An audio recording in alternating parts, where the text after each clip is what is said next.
So I've been getting familiarized with John O'Keefe. I've been wanting to do a reading on the Karen Reed trial, and which is basically getting justice for John O'Keefe. And a lot of people asked me to do this. Okay, I did a mini channeling. I may put it at the end of this video. And I'm going to just say it straight off the bat. John is speaking with me, and there are 3 major things here that he is wanting to speak about in particular regarding that night / morning that he was killed. The first thing is that he's saying is Karen Reed did not hit me with her car. Okay? He's saying that straight up. Karen Reed did not have any involvement in my unaliving. And the other thing that he really wanted to specify was how upset he is regarding his own family in a way, because he knows that his family believes that this is not that they believe they believe law enforcement. Basically, they believe that Karen is to blame. Okay, and he's very upset by that, but he's talking to me about how it's typical because he comes from a long ancestral line of officers in law enforcement, so they would side with the blue. But it makes him upset. It makes him upset, and so he's talking about it with me because I'm giving him a voice today. He's upset that they are sort of struggling with how they feel. Like deep down inside, there are some of them that feel like are suspicious a little bit now, especially in this second trial. So they might be questioning some things. But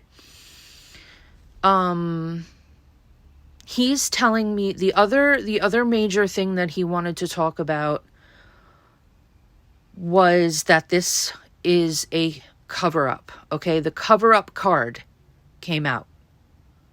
The cover-up card came out.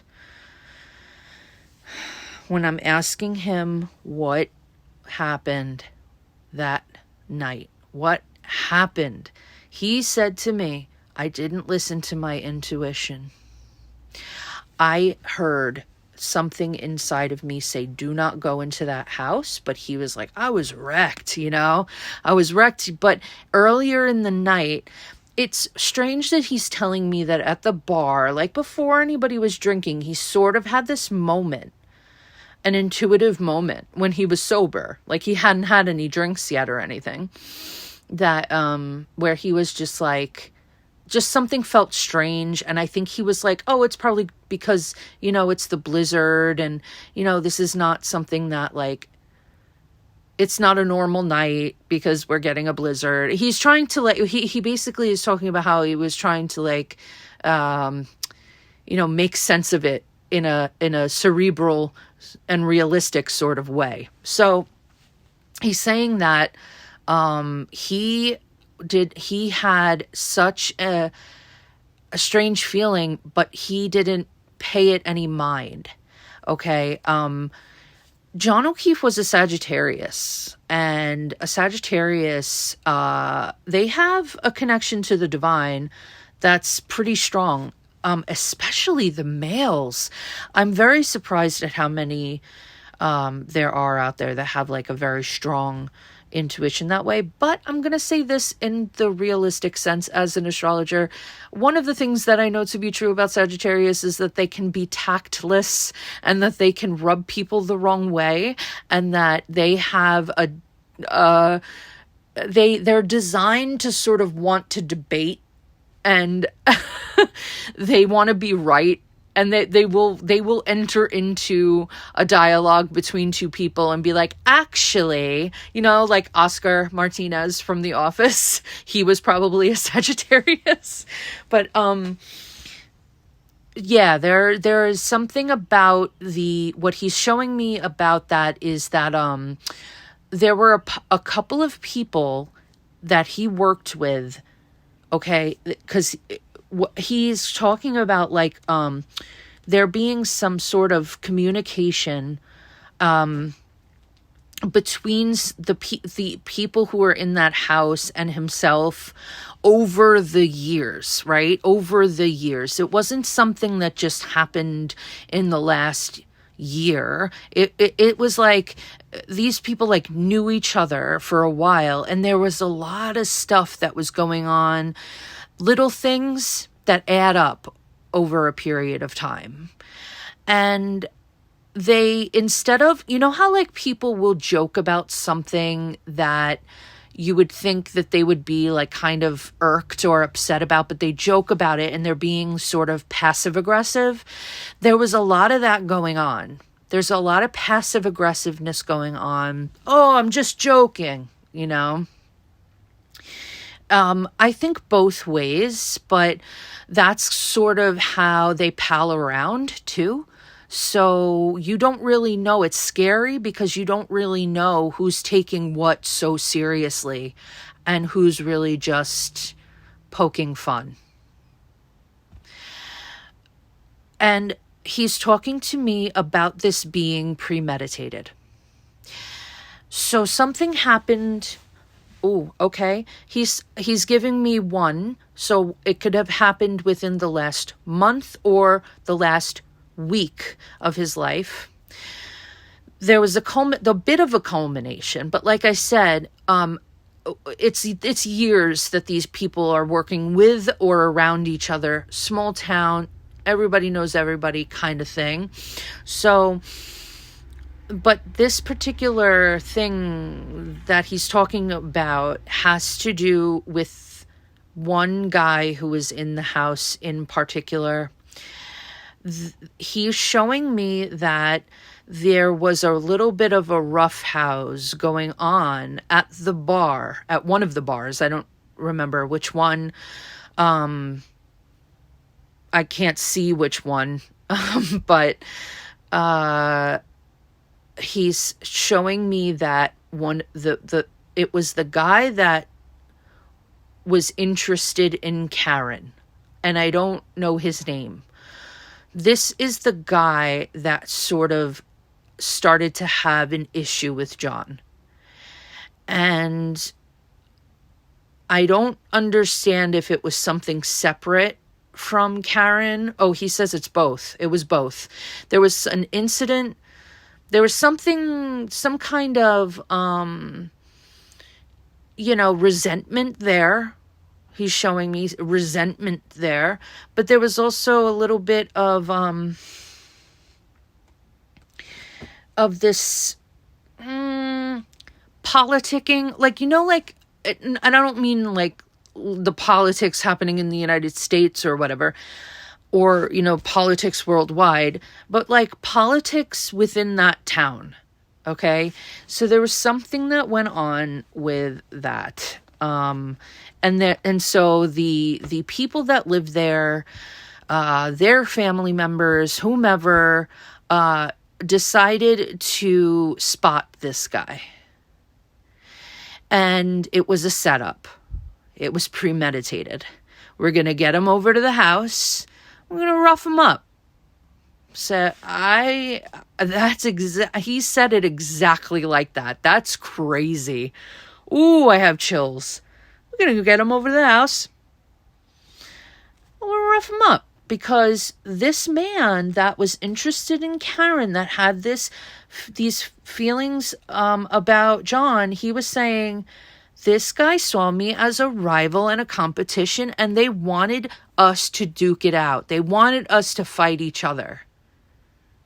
So the thing was, though, he was walking in a den of lions. Like, he was by himself. Like, nobody was going to back John, is what I'm saying. Because they were all better friends with that other guy. So they were going to back him.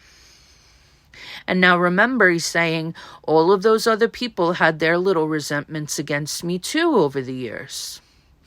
So I'm thinking that we're friends from the neighborhood, and this is what we do. We go out when there's going to be like a snowstorm or whatever. Everyone's going to be in their house, stuck in the house the next day doing their shoveling. We go out in the neighborhood the night before, and it's kumbaya. Everybody's having a good time. And though things changed somewhere, and he's saying, I take responsibility for not listening to my intuition, because my intuition was telling me that I shouldn't go into that house. Even Karen didn't want me to go. But I thought it was her being clingy, because we were fighting, and there were, accusations of, of me wanting to sleep with another woman or be with another woman or whatever. And it was like, I just wanted to separate. I just wanted to be, with my group of friends, and hang out a little while longer. And then I was going to go home. That's not how things happened, because he just showed me all of the different characters that were in the house, and each one over their heads is like a different energy. And some of them, fine, he thought he could trust, right? He's showing me this because he's saying the people in there, I thought that the majority of those people really liked me. And when I walked in, I could feel the energy was completely off. And I thought it was me. I didn't know what it was. I'm tipsy. I had a few drinks, so I didn't know. But they were all in opposition with me. They were my opponents. All of them became my opponents. I could feel the fakeness that, he's showing me Jen McCabe, and he's saying the fakeness of her, like, getting me to come over there and making it so like, hey, come over, and not really letting that go. It was purposeful. They did this for that guy that had a thing going on with Karen, or he was hoping there would be a thing with Karen. And they had blocked when he went in, somebody blocked the exit points. There were blockage. He was literally locked into that house with all of those energies, and he could defeat none of that. He was kind of powerless as soon as he entered there. And his intuition was like sounding off, and he couldn't do anything about it. Once he got in there, it was just, things got really emotionally and mentally unstable. And at the same time, there was like this, him going, is this because like she gets emotional when she drinks, or he gets emotional when he drinks? I don't know what's going on. There are so many energies in here. I can't gauge what any of them are after, sort of thing. That's his own, he's kind of blaming it on being buzzed or being drunk.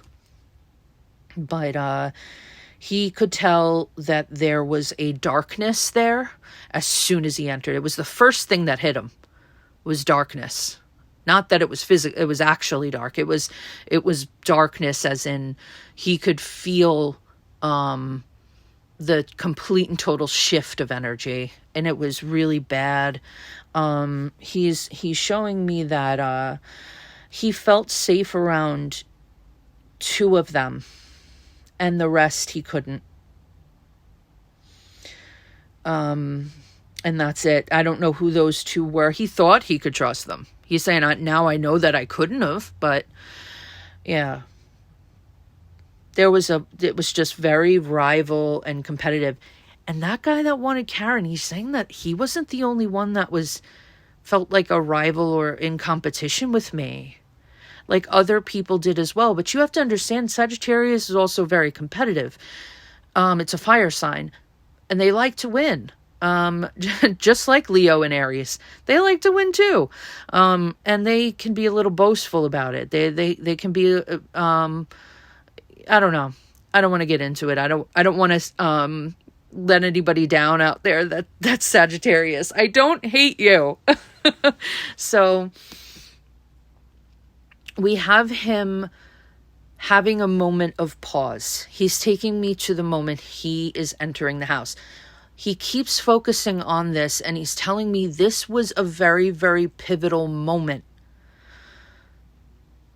As soon as he entered, he had a pause, and he had a moment where he thought, I think I want to go back to the car. Legit. He did. He had a moment of clarity right before, like right on the porch. I'm seeing the porch, the cement porch, the stoop, whatever, the outside light on, and I'm seeing like the wetness because of the snow that was just dropping there and melting a little bit, so it looks like it just been rained on. I'm getting these specifics from him, and he keeps showing it to me. This is the moment where he feels that he went wrong and went against the grain and went against his better judgment and his intuition and his guides. His ancestors were also there. He's showing me the men in blue that were in spirit, that were with him, that had always been with him. This was a good man, and these things should not have happened to him. So he's really talking about there being such a weird energy, because as soon as he thought he was going to hang out with the other guys that were like him. You know, these guys that sort of, because they're officers, they think they're like the king of the world, these other kings. And he gets inside and he's like, I'm expecting to see like the family members and everybody just sitting around having a good time. And we're just talking like we were at the bar. And all of a sudden, this intuition snaps on again. And he's in this state of, he feels like he isn't really there. This could have been him falling into a little bit more of that drunkenness, but it's really a mixture of fear and illusion that takes place. Fear and illusion. He walks into that with that energy. Fear and illusion sinks in. I think he's took a seat on a couch. If I'm not mistaken, I think that the house he went into is a split level, but you can correct me if I'm wrong. If he went into the house, he went up the staircase into the living room area. And that's where I see like white couches, but I don't know if they have white couches, but I'm seeing him like sitting on like a taupe or a like an off-white or some kind of couch. And he's sitting, and it's cushiony. It's cushion. And he's sitting there. And that's the last thing he shows me. And then there's a gathering of these men, like almost in a way where they are closing in on him. They're closing in on him. And it's little bit after little bit after little bit. He never saw it coming.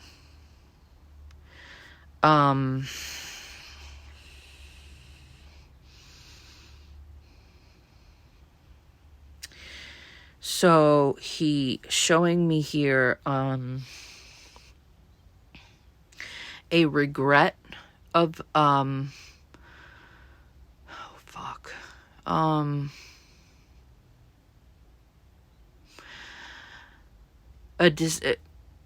kind of disappointment that leads to an ending. So this to me is about an argument or something emotional that comes up that leads to this ending of potentially an ending between, him and another person. So I think that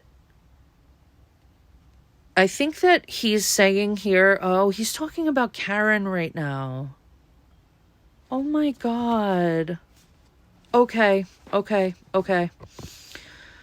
So he really did love her. They had like stupid petty arguments and like they argued like he's making me feel like how you have your stupid little arguments and then like 10 minutes later you just go back to joking. They had their dysfunctions because they were human, but it was nothing terrible. It wasn't anything that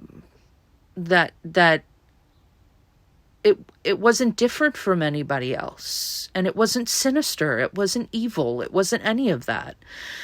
There was he just said, sometimes I was an asshole and sometimes she was a bitch. That's so funny. Because, Massachusetts is not too far. I mean, I'm not in New England. I'm in New York, but we're not too dissimilar. Like, Eastern Seaboard people are one and the same in our attitudes and our ways of being. Which is part of the reason why I wanted to do this, because I felt him in a way that it was like I understood him immediately. So he's talking about Karen, and he's talking about the issue that they had right before he went into the house. And he's talking about that, like, they did talk for like a minute about breaking up. I don't know if that's come out, but like there was talk about that, them breaking up. I honestly didn't watch the trial last year, and I haven't watched the trial this year. I see bits and pieces here and there, but I do remember something from her voicemails. Like, her voicemails were played, and she was worried about where he was, and she was kind of like accusing him, or not kind of, she was accusing him of sleeping with another person, because he didn't come back home. So he's showing me that there was this thing that took place, almost like a wrong place, wrong time, cause and effect, something set into motion, and she had something to do with that because her energy was there, right? She wasn't in the house, but she was there that night, and blah, blah, blah, blah, blah. There's something big about that he's talking about the two of them getting justice, okay? He says, I want justice for what happened to me, and I want justice for Karen Reed too, because she did not hurt me with her car. She did not hit me with her car. She didn't do anything to me that night except argue with me, bitching and complaining about something or other. But who did? The devil. The devil came in and got him. These police officers wanted to restrict him, wanted to restrain him, wanted to rough him up, wanted to see the two guys, John and that other guy, fight or whatever, and Man, it took, they took charge as soon as he got in there. So it was a fierce energy. It took over. He remembers needing to have courage. Like, he says, like, if I ever had to deal with a case that was like pretty difficult and I didn't, and it was something that was going to be an emotional situation, right? When at work, if he's, dealing with certain cases and situations that as an officer, I would get this like rush of courage to do it. And he is saying that he felt that he always thought it was his grandfather with him when that happened. So there was that. But he's saying that this courage that took over as soon as he entered the house, he was confused by what he didn't understand why he was feeling it going into the house. He recognized that this is what happens when he enters potentially dangerous situations, and that's exactly what happened when he entered the home. And he's saying that the people that are responsible for my death,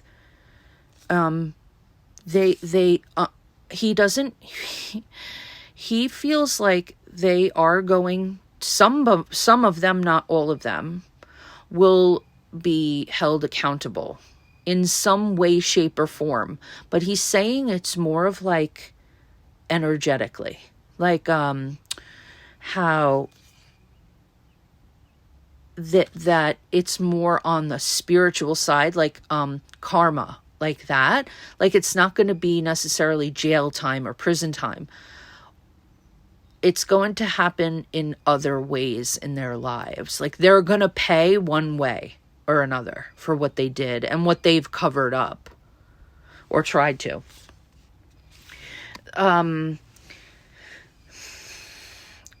He's talking about his death, and he's saying, oh my God.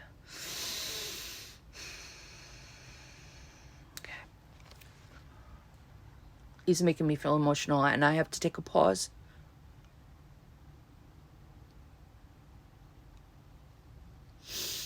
Sometimes they say what happens right after they leave the body.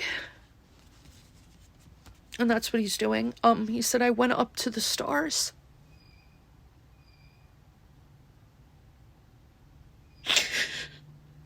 I went up to the stars.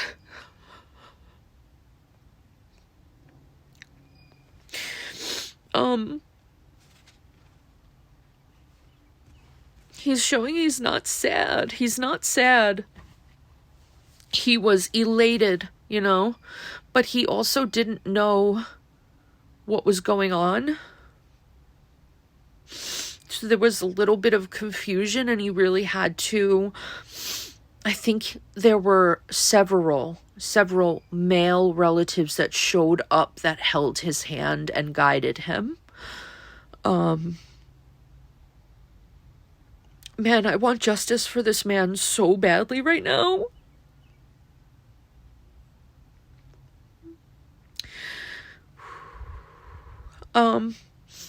He says, don't worry. Oh my God. Whoa.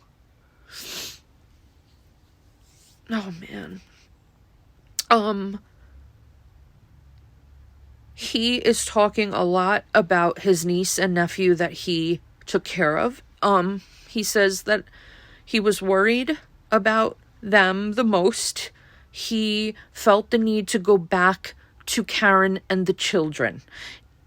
Almost as if he went there first. He went home after he died. He went to his house, and then he had this sort of realization that he wasn't home, that he wasn't in his body anymore because of the male ancestors, the male relatives that were assisting him. We're allowing him to go through this so that he could come to the realization himself that he couldn't go back. And it was a breakdown for him. It was a breakdown for him. I see him, his physical body, but I see him in spirit form as himself, going down to his knees and covering his face and sobbing into his hands. He is happy that they are okay. He knows that they have not had an easy life at all, but he knows that they'll be okay. And that's what he wishes for them. And he's always going to be with them. Somebody really charmed him into that house. He feels like he fell for it, but at the same time, he's like, I don't think that anybody could have predicted that.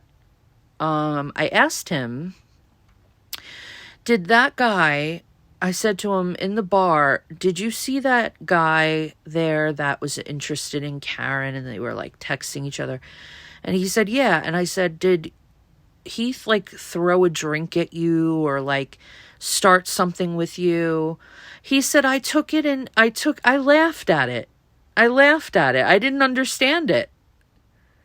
So that's another reason why I was like, oh, it's cool. We're just going to hang out. Like, I don't care if that guy's there. It's just like he's, he didn't take it seriously. Yeah, I don't know. He's just saying like he was kind of, he's taking responsibility for not listening to his better judgment, his intuition, and what he could read off of these people. But he's saying that like he was heartbroken that this happened. He still is. There's a part of him that's still incredibly heartbroken. He didn't know half of the things that these people felt about him. They made fun of him. They belittled him. They all these things behind his back. And then to his face. But like, haha, tongue in cheek. We're just joking. Like middle school. It's kind of crazy. Like they give that vibe, these people, that like none of them grew up. Or like they were stunted at the age of 12. They don't act like adults. So I don't know where I should end this. I just know that he is dead set on the fact that Karen Reed is not guilty for anything related to my death. And he wants to make that known, and he wants to make that very clear. He said it's a cover-up. It was premeditated. They thought about it. They planned a little bit. It wasn't just a bunch of guys, It was like, oh, they saw the guy in the bar that had a problem with John, and they were like, oh, change of plans. Let's get him over to the house, boys. And they really went in on that. That's so gross. Oh, my God. Well, anyway, John, I know that you had a lot of opposing forces, and they caught you out of nowhere, and I am so sorry, and I want to see you get justice, and I wanted to give you a voice, and that's why I'm making this. So I really hope that everybody can understand a little bit more things from John's perspective and what he is wishing to talk about in regards to that night. So this has been my reading with Officer John O'Keefe, and I am sending you guys so much love now and always.